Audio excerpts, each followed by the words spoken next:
Shalom anak-anak, kita ketemu lagi dalam mata pelajaran pendidikan agama Kristen. Namun sebelum kita memulai pelajaran, mari kita bersatu di dalam doa. Engkau Allah kami yang hidup, yang kami sembah di dalam tahta-Mu yang kudus. Tuhan Yesus, terima kasih buat hari yang baru yang Tuhan berikan bagi kami. Kami bersyukur buat segala kebaikan-Mu. Ampunilah salah dan dosa kami Tuhan. Layakkan kami menerima kebenaran firman-Mu saat ini. Tuhan Yesus yang baik, kami serahkan pelajaran kami ke dalam tangan Tuhan. Biarlah penyertaan-Mu menjadi bagian kami dari awal, pertengahan, hingga akhirnya. Terima kasih Tuhan Yesus, di dalam nama-Mu kami berdoa dan mengucap syukur. Haleluya, amin. Anak-anak, materi hari ini adalah evaluasi bab 5 dengan tema Roh Kudus menopang hidup orang beriman. Tahukah kalian, setelah Tuhan Yesus mati di kayu salib untuk menebus dosa manusia, apa yang terjadi setelah itu? Mari kita saksikan video berikut. Setelah Yesus bangkit pagi-pagi pada hari pertama minggu itu, ia mula-mula menampakkan dirinya kepada Maria Magdalena. Sesudah itu, ia menampakkan diri dalam rupa yang lain kepada 2 orang dari mereka ketika keduanya dalam perjalanan keluar kota. Kemudian Yesus menampakkan diri lagi kepada murid-muridnya di pantai Danau Tiberias.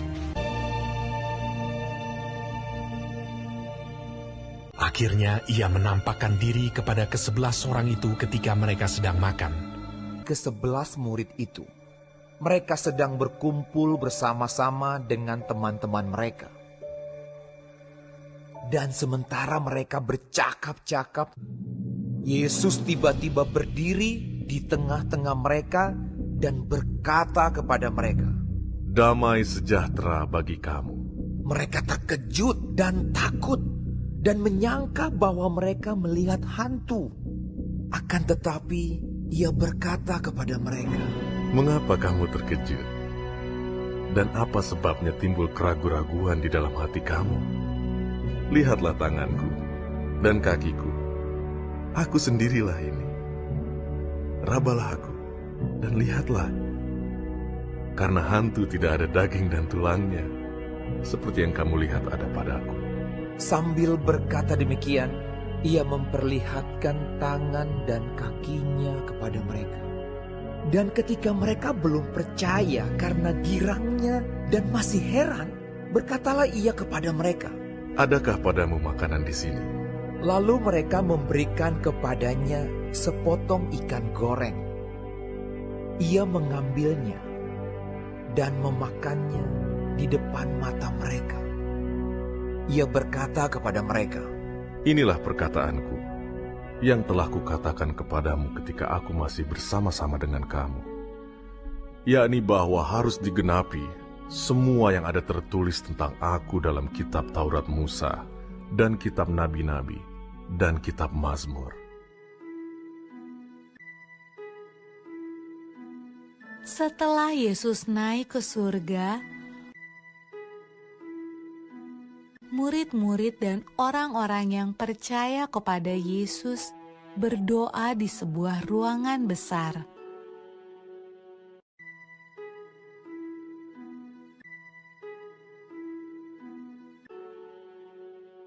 Lalu sesuatu yang menakjubkan terjadi.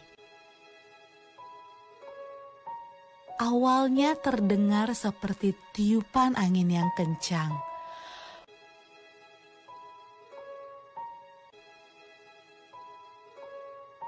Lalu lidah-lidah api bermunculan di atas kepala semua orang dalam ruangan itu.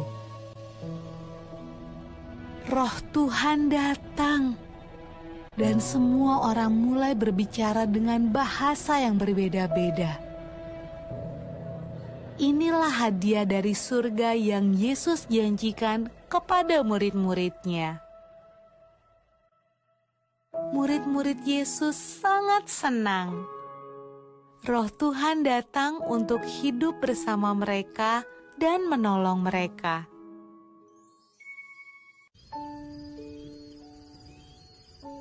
Pada malam ketika Roh Tuhan turun ke atas murid-murid Yesus, ada banyak orang asing di Yerusalem. Mereka berbicara dengan bahasa yang berbeda-beda.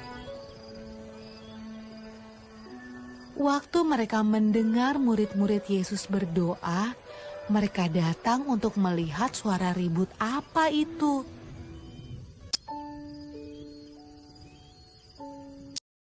Mereka menemukan murid-murid Yesus sedang menceritakan perbuatan Yesus yang ajaib.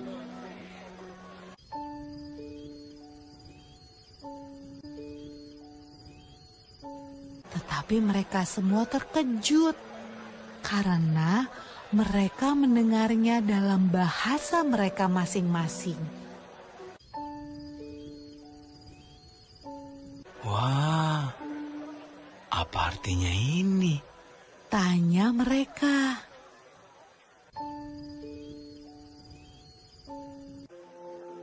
Roh Kudus selalu membantu semua orang yang mengikut Tuhan Yesus sampai sekarang. Melalui video yang baru saja kita tonton, kita kembali diingatkan akan kehadiran Roh Kudus dalam hidup orang percaya.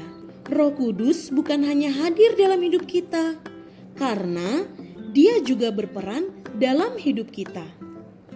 Roh Kudus memiliki dua peran penting dalam hidup setiap orang yang percaya kepada Tuhan Yesus. Yang pertama adalah sebagai roh penghiburan.